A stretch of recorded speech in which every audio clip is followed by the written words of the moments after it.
Hello, and welcome to the Decent Ideas podcast, where decent needn't necessarily mean polite in an indecent time, nor should it mean perfect, for obvious reasons. What it must mean is fitting and suitable to that time. I'm Terence. So last episode we talked about some current major armed conflicts, some humanitarian crises, as I put it, the US's foreign policy boogeymen, and also the need to rebalance American foreign policy by engaging with all, and I'll emphasize all, of the facts, and seeking to make the US more of a democracy than it is today. A quick look behind the scenes for viewers and listeners. I originally intended to include in the last episode a list of US-backed coups around the world, but accidentally deleted it from my show notes. So in light of all that, as well as number one, a bit of U.S. finger wagging recently at Iran and Latin America. Number two, the recent lopsided clashes between Israel and Palestine that left, by my count, 13 Israelis, including one Israeli child, and 248 Palestinians, including 66 Palestinian children. And number three, an ostensible ceasefire in Israel-Palestine as of my recording on Monday, May 24th. So in light of all of this, I wanted to expound on colonialism and neocolonialism this episode to deepen our framing for U.S. and Western foreign policy and hopefully provide some more context for what U.S. foreign policy should look like in light of colonial and political history. So to that end, let's define some relevant terms. So the first is the easy one, colonialism. So basically what this is acquiring or seeking to acquire at least some degree of control over a country and then seeking to exploit it economically. Neocolonialism, by contrast, is no longer about controlling territory explicitly in most cases, but ultimately is also still about exerting influence and exploiting economically another country. Then there's settler colonialism, which is a type of colonialism that seeks to replace the original population of a territory with a new society of settlers.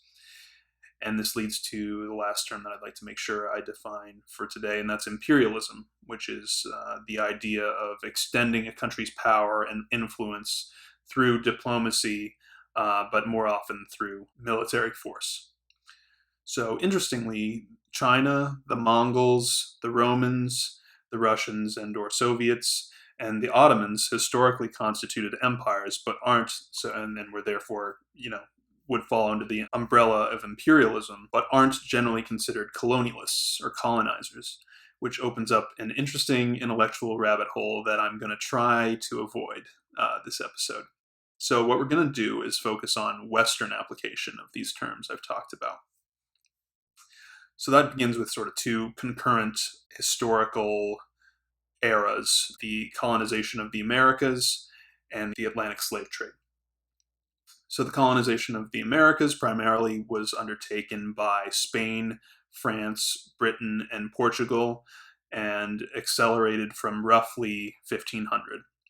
And the Atlantic slave trade developed alongside this colonization from the early 16th century until the US and Britain abolished the trade, but not the practice, of slavery in 1807. So obviously we know a decent amount historically about these two concurrent historical eras and their, history of exploitation of these areas and of, in the case of colonization of the Americas, certainly an example of settler colonialism, where the attempt was to supplant Native Americans, and historically we've then whitewashed it to say, oh well, we just settled there. It wasn't necessarily occupied, although obviously it was, by Native Americans. And then the Atlantic slave trade, you can talk about that as the worst kind of exploitation of another country is the literal abduction of its people to use for free labor that also constitutes dehumanization of people. And so that's kind of where the story here of colonialism starts. From there, I wanted to make sure I covered what is sort of euphemistically called the Scramble for Africa. So, depending on the historian you talk to, the Berlin Conference of 1884 to 1885 is considered a precipitating event, if not the genesis of the so-called Scramble for Africa, which was essentially the formalization of a colonial enterprise undertaken by European powers to divide up the African continent without simultaneously warring amongst themselves. So what this sort of culminated in was West Africa that was dominated by France, and Northeast Africa and South Africa that were dominated by Britain, and roughly the area currently known as the country of the Democratic Republic of the Congo, dominated by Belgium, and other individual territories scattered throughout that were dominated by Germany, Spain, Portugal, and Italy. And, we could spend an episode each on each of these, colonial powers' particular flavor, if you will, of exploitation and dehumanization of Africans. But I'll leave it there for now. So, sort of the next period worth talking about is the changes to these colonial settlements that occurred in the era of the World Wars, right? So, Germany lost their control of their colonies when World War I began. The Ottoman Empire was partitioned after World War I, including their territories. Italy lost control of its territories to British occupation and to Ethiopian guerrillas. Ethiopia was the one country that was never fully colonized in most interpretations of history. And, this all happened to Italy, the loss of these territories during the course of World War II. So then, obviously I'm glossing over the whole period of the World Wars, and that's another period that I'll probably leave for another time if it's worth, getting into in the future. But I wanted to zero in on Israel-Palestine and kind of the history there. And so, with a long history, obviously, that dates back centuries and centuries that I'm choosing not to go into, we'll start with Zionism, right, which is this ideology and movement for an ethno-religiously Jewish state in the area that roughly corresponds to Canaan, the Holy Land, or the region of Palestine, depending on your choice of terminology. And this, started to kind of propagate in the late 1800s, a sort of ramping up of the idea of a return to Zion, so to speak, for,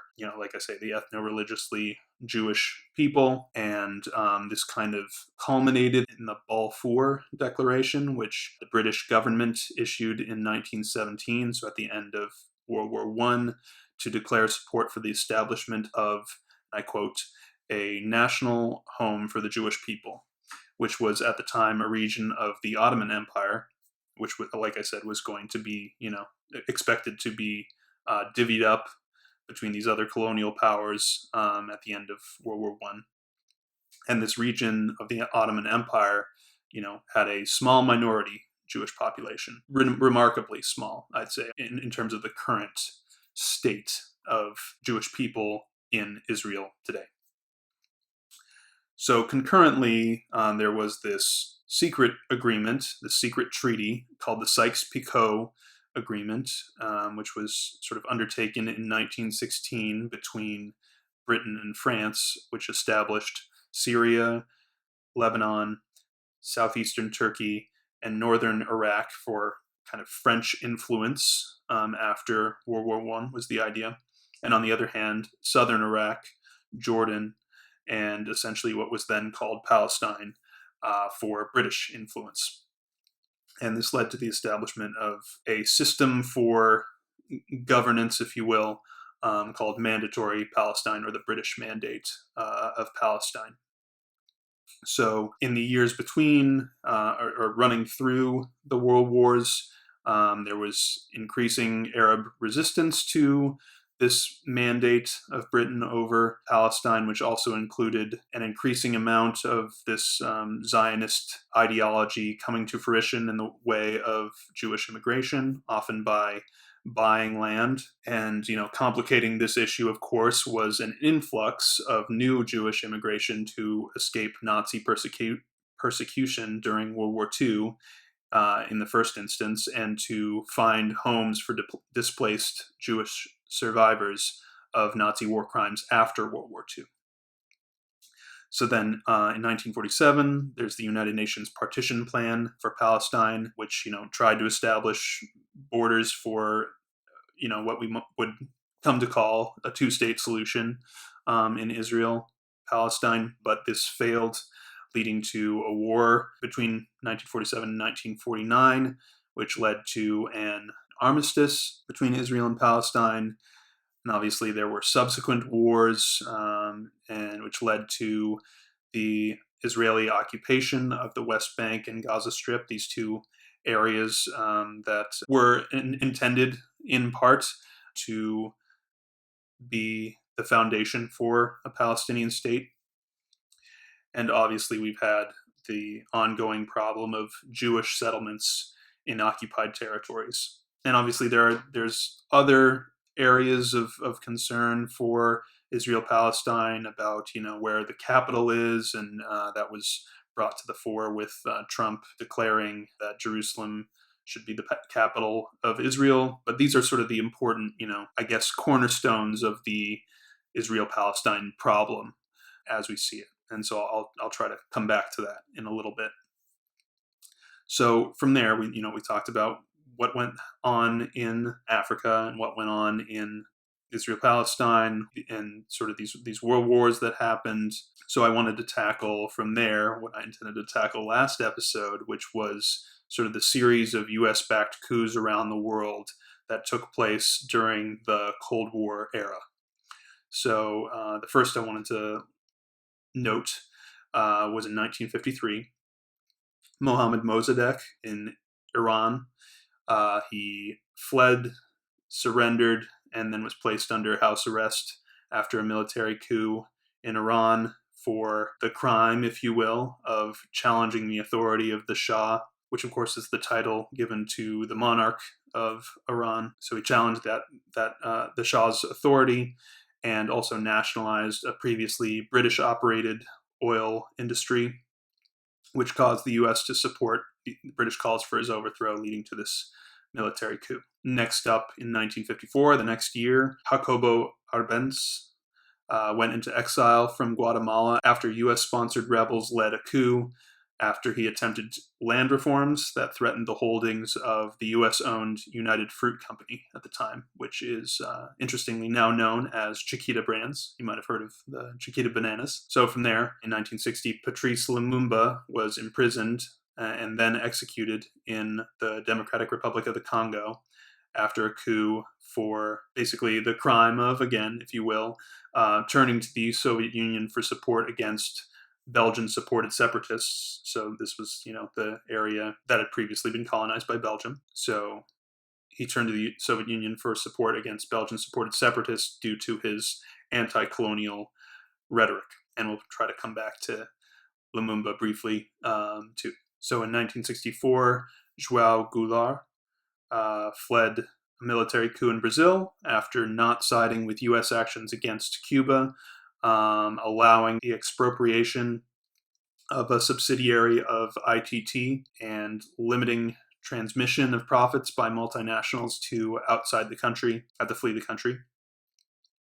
And then the last notable one I wanted to bring up for the purposes of this conversation, this certainly not exhaustive list, shall we say, is in 1973, Salvador Allende committed suicide in his presidential palace amidst a military coup in Chile after the U.S. had sought, since before his presidency really, to stop his political rise. They saw him nationalize the copper industry and redistribute agricultural lands. Interestingly, ITT, the same company, also helped finance some of his opponents. So again, a U.S. company involved in the politics of Latin America, if you will. So I'll come back to this sort of era of coups as well. And so sort of concurrent to this is the Cold War's impact on the Middle East, right? So there's sort of a delineation of the Middle East front of the Cold War that's known in academic circles as the Arab Cold War. So this was a series of political rivalries, if you will, between the leader of Egypt at the time, Gamal Abdel Nasser, and sort of a number of Arab nationalist republics that were backed in part by the Soviet Union on one side, and on the other, Saudi Arabia's King Faisal, which basically was the leader of a number of sort of more traditionalist monarchies that were backed by the US and the UK. So these were two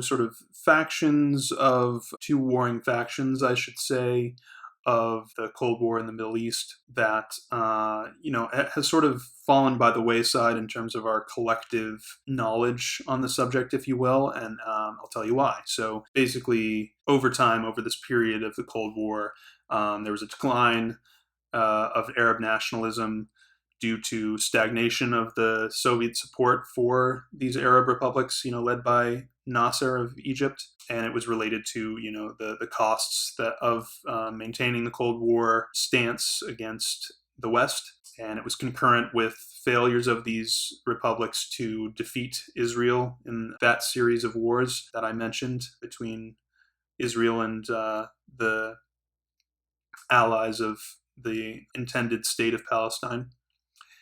And this led to Sadat, who was the successor to Nasser, surrendering, if you will, and choosing to support the state of Israel.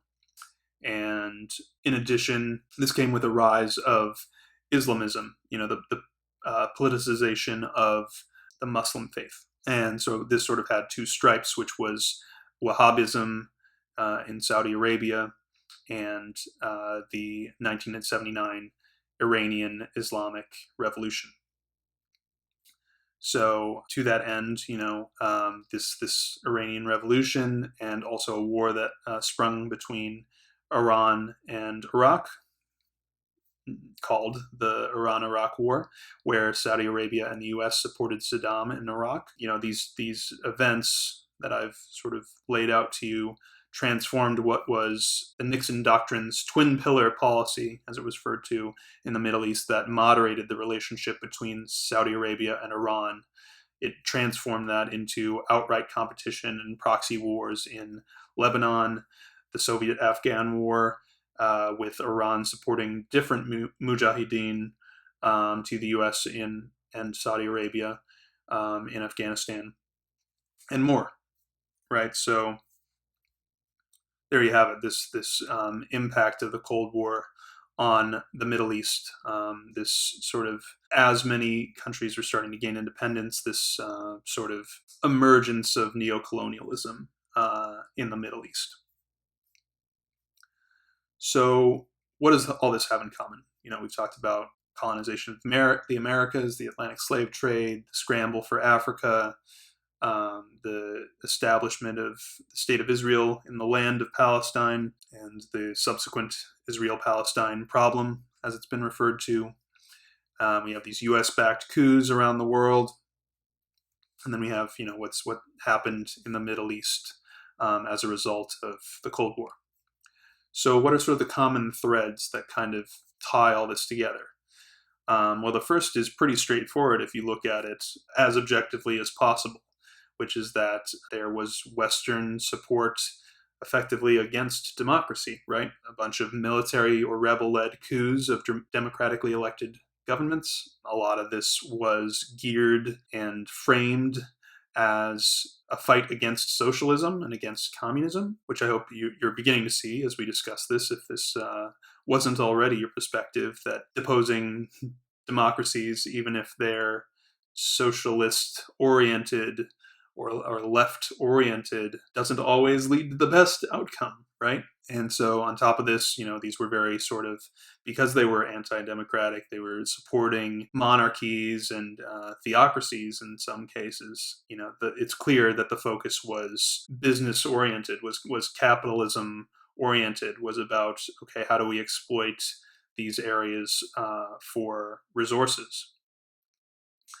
Another common thread, which might come across as controversial to some, is that these, in often cases, either directly or indirectly led to apartheid. So in South Africa, the original Dutch colony, which was taken over by Britain, led to an era of apartheid between the white Boers of South Africa against the black indigenous people of South Africa. And the other obvious one, but also probably the most controversial if you have a certain political persuasion, is that we have de facto in Israel-Palestine an apartheid state, where there's a policy or system, to use the definition, of segregation or discrimination on the grounds of race in Israel-Palestine. And we have to start talking about that, right? It doesn't mean that you're anti-Semitic, and this has been said by many, to criticize a state. But it's worth noting that this is the environment that's created by this sort of colonial framework. Another common thread is the rise of ethnic nationalism and or authoritarianism, as well as the rise of Islamism. And this leads to a sort of follow-on from last episode, which is that effectively we create our own boogeymen. So, the sort of boogeyman of socialism, the making of it into a boogeyman, was in no small part due to Western intervention in developing democracies. The other boogeyman, if you will, is Islamism. By intervening in the democratic government of Iran, we helped precipitate the Islamic Revolution in Iran that led to the establishment of the Ayatollah, the Islamic leader of Iran, as a force there that leads to the backing of Hezbollah, for example, an internationally recognized terrorist organization, among others. So, interestingly, we also created problems that we are loath to call boogeymen, like fascism, for example, in Mobutu Sese Seko. He renamed himself. That's the successor to Patrice Lumumba in the coup that overthrew him in Mobutu's DRC, for example. So, the decent idea of the day, if you will, is sort of a corollary to last episode's decent idea. We should start thinking about how to pivot to supporting alliances with real and aspiring democracies, engaging diplomatically with those who show a willingness to democratize, while also maintaining economic relationships with non-democratic states. This would mean tacit, if uneasy, recognition that we need to coexist with non-democratic states and states that are backsliding from democratic values.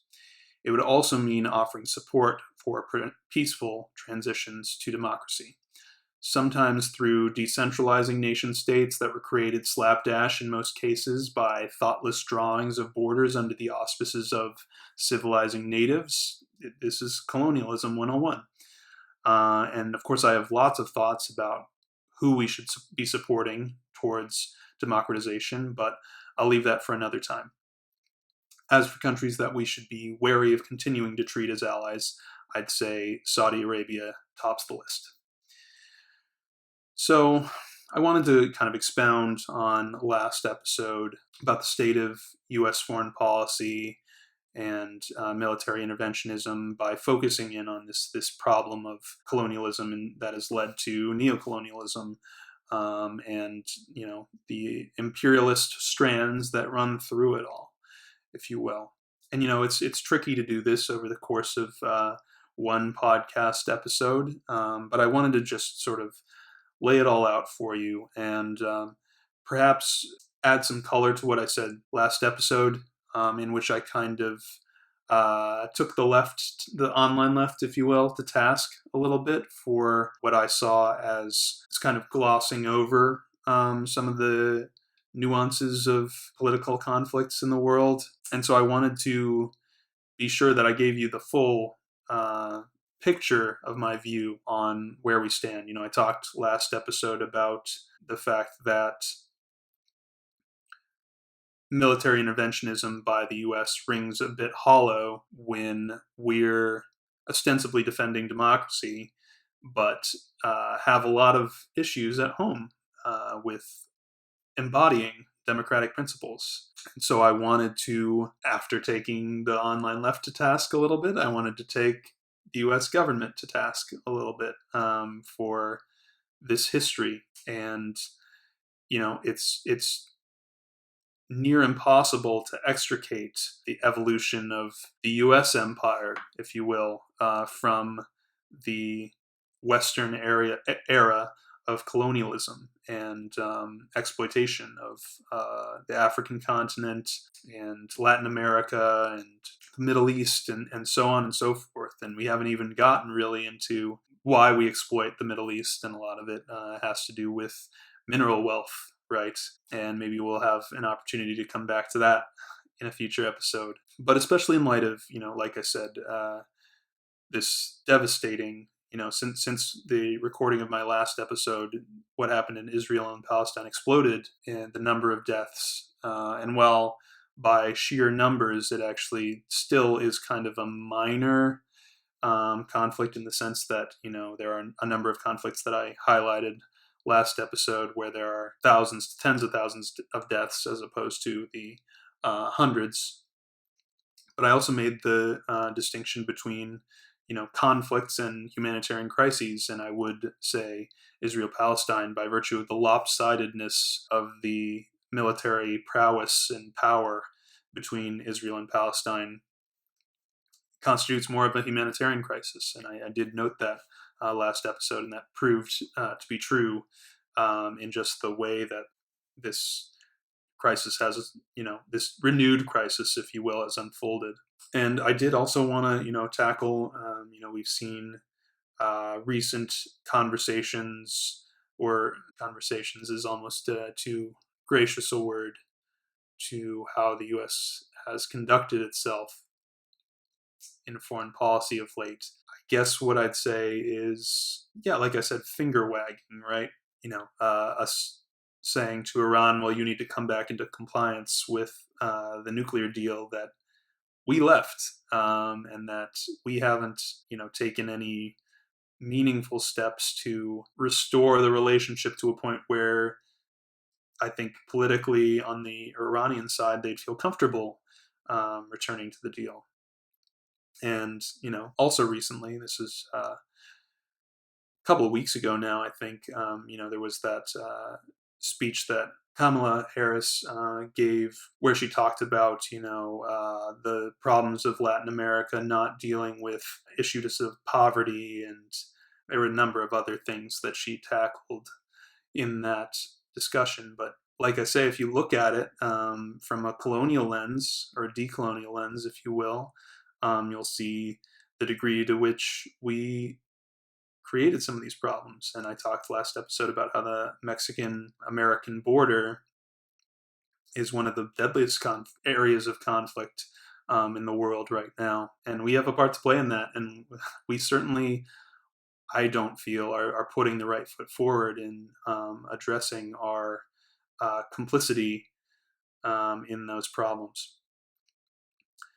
But yeah, I think I've laid a lot out there today for you. But I wanted to add some color to this, like I said, and again, just broaden the conversation a little bit, so that as we continue to talk about making the U.S. a better country, really, at the end of the day, that's what it's about. I felt like these were some important strands to kind of tug on and get us into. So I think I'll leave it there for today. So as you know, I'm available on Twitter at DecentFedPROJ. As always, I encourage folks to engage if you're watching on YouTube in the comments. And depending on how you're taking this in, you should know that the podcast is available on YouTube by searching Decent Federalism Project. and on most audio podcast platforms by searching Decent Ideas Podcast. So next time, we'll discuss a new and hopefully timely issue that deserves a new set of eyes. We'll see. There's any number of things to address out there. We'll cross that bridge when we come to it. So until then, be decent to one another. I hope you fare well, and thanks so much for listening.